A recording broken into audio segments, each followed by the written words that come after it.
Becoming Better Together. I'm your host, Brie. Let's go ahead and get started.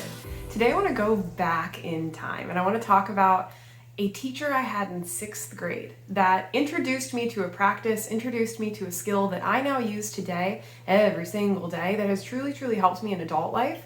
But I wasn't practicing this, nor did I really understand that I had experienced this in 6th grade of all ages and the benefit that we get out of this one practice.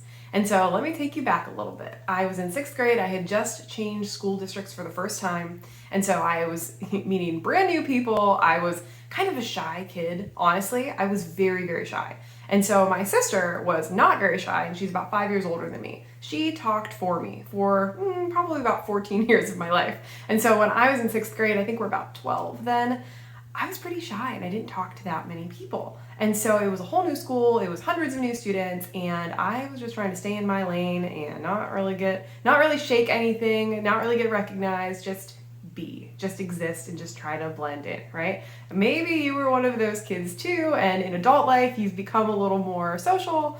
Maybe you grew out of that. I definitely grew out of that in high school, but anyways, let's go back. 6th grade. My homeroom teacher was a sweetheart. And I thought she was kind of out there, if I'm being, she was a little out there, because what she made us do every Friday is we would lay on the floor and we would have story time. But it was not your traditional story time. Story time would be us laying on the floor and she would walk us through a visualization and she would tell a story and we would have to put ourselves inside of it. And I loved these Friday mornings. And the other teachers, nobody else was doing anything like this. And nobody probably understood why she was doing this with us either. And I remember other teachers would walk in and kind of giggle at her. And I remember there being just a little bit of judgment. And that's why I was like, I love story time. You know why? This is weird, we're not doing it in other classes, but I really enjoyed this. And so what she was essentially doing is she was walking us through a guided meditation. And I remember those Fridays, not just because it was Friday and I was a kid and I was ready for the weekend, but it was a nicer day. I had a lot more peace going in. I wasn't as worried about what all these new people thought about me. I remember in those moments, homeroom became my favorite place to be because I got to use my imagination. I got to lay down. I got to feel calm. I was 12. I didn't know what any of this really meant at the time. But I'm looking back now and realizing how much benefit I got from that and why my Fridays were so much better. Why in 6th grade, it was easier for me to talk to this teacher because she was exploring things that so many others were not open to at that time. And so meditation is something I've picked up now again in my adult life just in the past year and a half, 2 years. And let me tell you, my worry and anxiety level has come down significantly just by meditating for 10, 15, 20 minutes a day. And so if you are a worrier, if you're on that team and you have the thoughts that ruminate, you are not alone, but there's something we can do about it. And so meditation seemed a little mystic to me. So I want to demystify it. I want to say that it's not this woo-woo thing where we just clear our minds and suddenly everything is great and fabulous and fine. That's not meditation, but it is a skill. It's a practice that as you flex the muscles around meditation, you do get better at it and you get more and more benefits in your brain, in your memory, in your mood, all of it. And so as I have picked up meditation more and more and I've learned to respect it, again, as a craft, as a skill, as a practice, the benefits just keep compounding. Meditation, visualization, all of it together has just been an amazing practice for me. And again, I am no guru. I am no different than you. I have just tried a lot of different things and I'm going to share with you the ones that have really, really been an impact, hoping that if you're willing to open your mind and open yourself to trying some of this, you can get some of these benefits as well. Because I know what it's like to have anxiety. I know what it's like to be anxious, to worry about the future, to be in the worries, to worry about what if this happens? What if I lose my job? What if I'm suddenly homeless? What if, I would go down these spirals of, what if I lose everything? What if my family disowns me? What if everyone disowns me and suddenly I'm homeless and I live under a bridge and I can't feed my dog? That was my spiral I would have all the time. And somehow that would motivate me enough that I would excel in business just because I was afraid of losing everything. that's not very motivating after long, and it can cause a ton of burnout, and that is exactly what happened to me. And so I have learned through meditation, through these other practices, through personal development and mastery in general, that we need to be motivated by other things than fear. And so if we can release some of the fears and learn to drive ourselves forward with vision and goals and focus on the things we want and not the things we don't want, it can be that simple. It's not that easy when it's ingrained in us and instilled in us to focus on the fears and the things that might go wrong, because our brains are designed to keep us safe. And although we may have evolved over the years, our brains really haven't. And so meditation is going to take us back in time because it's been around for thousands and thousands of years. However, it's just in the past 20 or so that we're really starting to understand the science behind it, the physiology behind what it can truly do for our brains. And so as I have learned more and more about meditation, I am very much a person, I still am very analytical. I'm still very logical. I'm understanding more things because I'm willing to do the work and dive in and see the science behind it. And so when I did that and I saw the benefits of meditation, I read the benefits of meditation, I was ready to dive back in and remember that gift that that sixth grade teacher gave me without even realizing it at the time.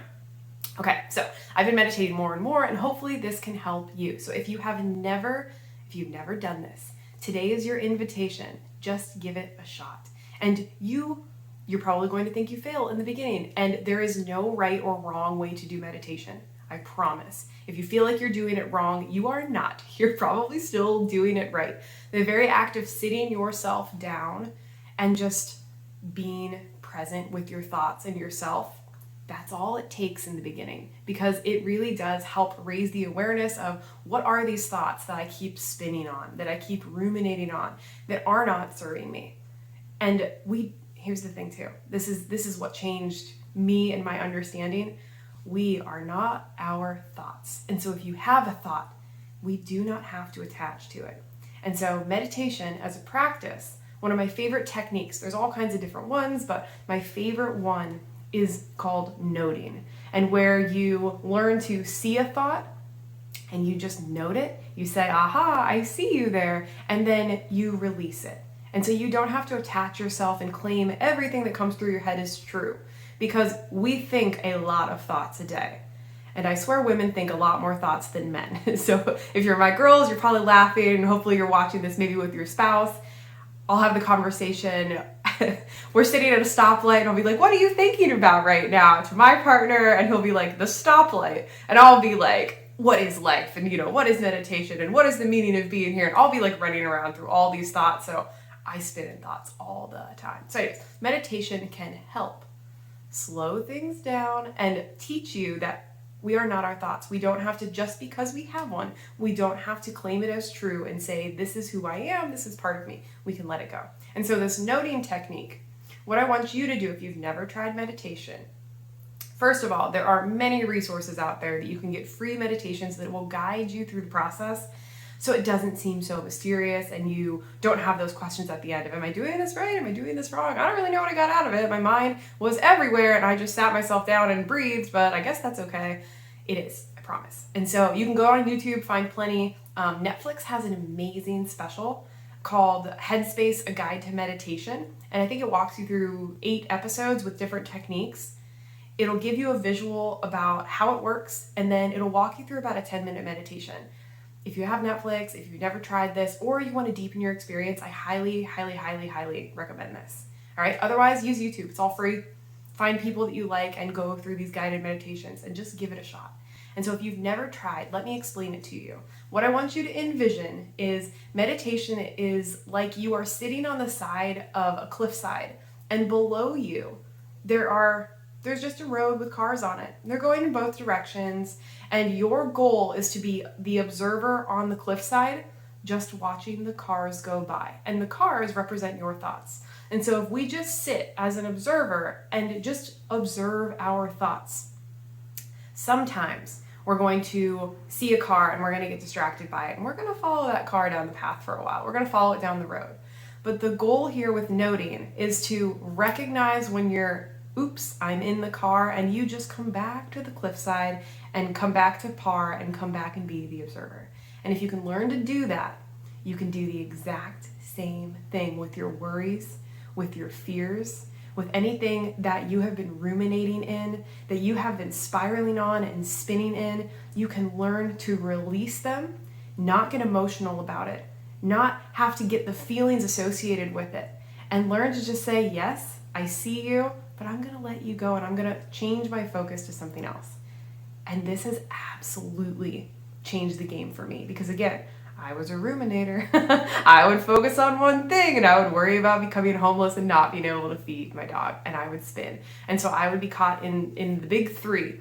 What if, and I would ask myself what ifs all day, but it wouldn't focus on what if something great happens. It would be what if something bad happens, and I would try to prepare for it. That was the first one.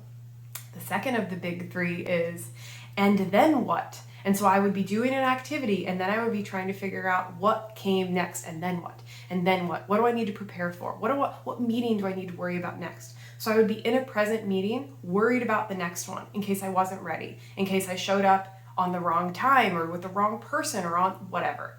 Any worry that I could possibly have about what was coming next, I had. And so this has helped me so much. And then the third one is the list of I have tos. I have to do this, and then I have to do this, and then I have to go to the gym, and I have to take care of myself, and I have to get enough sleep. And it was all of the good ideas that are out there, and we can get fat on information and ideas without really implementing any of them, and then let them worry and stress you out too. I'm being told I have to do all these things in order to be happy, in order to be successful, and I know that I'm giving you advice right now. So again, take what is going to work for you and just be open to trying new things. But for me, it was like I had to get enough sleep, and I had to be successful, and I had to go to the right classes, and I had to take the right learnings, and I had to hire the right people, and I had to do all these things right. And I would worry. And I'd go through my what ifs. Well, what if I didn't pick the right one? What if I didn't go to the right college? What if I didn't get the right job? What if I didn't say the right thing on the phone to the client? All of these. The I have tos, the what's next, and the what ifs ran me for way too long. They ran me ragged. And so meditation, when I learned it again as a skill and started putting it into practice, I still have the what ifs come up. I still have the what's next feelings, thoughts come up. But I've learned that we are not our thoughts, and I can let them go, and I can move on through my day, and I can learn to be more present, and I have. Am I perfect? Absolutely not. But as I continue to learn, I will continue to share with you. And so if this has resonated with you today and you're like, yep, I live in the what ifs and the what's next and the I have tos constantly, try meditation out. Go get yourself on Netflix, go get on Headspace, the app, go. Calm is another great app. I think you have to pay for both of those, but they are great if you just, again, want to sit your body down, sit yourself down for 10 minutes a day. And just be the observer on the side of the cliff and just see those cars, which are your thoughts, by the way, going by. And just pay attention into which cars distract you, which cars you get in that car and you ride off for a while, and then just come back to the cliffside when you notice it. Because every time you notice and you bring yourself back to the cliffside, that's a win. And the wins matter. And over time, you will count those wins, they will stack, they will build, and your skills of not attaching yourself to your thoughts, going down the anxious, the worry, the anxiety spirals, that will be a thing of the past as well. And you can choose the thoughts, you can choose the cars you want to get in, you can choose the cars you want to leave behind, and you can just be an observer without judgment on your own thoughts. That sounds like a much happier life, doesn't it? That sounds like a much rosier place to live in your own headspace. And so that is something that I actively pursue, and I try to get better and better and better at with my own practice and understanding, because it has helped my worries, my anxiety, my fears, my motivation, all of it tremendously. And so if I can give you that gift today, that is what I want to do. If you want to talk more about meditation to me, or if it's still a little overwhelming, it's still too brand new and you want more resources, don't hesitate to reach out to me on social media. Find me if you are willing to try meditation and you're on my team and you're like, I do this now too. I understand more and more about the benefits. I understand the science, and it helps your memory. It helps your mood. It helps so much. And every time you sit yourself down to just observe, and you sit yourself down to be present, you don't move your body, and you let your mind, you don't want to just get rid of all thoughts. You just want to observe them. And every time you do that, more blood flow goes to the part of your brain that allows happiness, that allows calm, that allows peace. Don't we want more of that? And so that's my gift to you today. Please try this out for yourself. Or if you've tried before, try it again. Really understand that this is something for you again, to be able to let go of the thoughts that do not serve us easier, so that we can move into the space of where we really want to be with ourselves, with our mindset, with our confidence, with our business. It all comes together. That's what I got for you today. Thank you so much for listening. I truly appreciate you. If you have a minute and you have been listening, I respect you so much, but I would really appreciate leaving a review. It helps me more than you know. Show it to other people that are in this same mindset, that are in the same space in life, and we can share it. We can hope to get this in front of more people so that they can be on our journey too. Thank you so much. I will see you next time.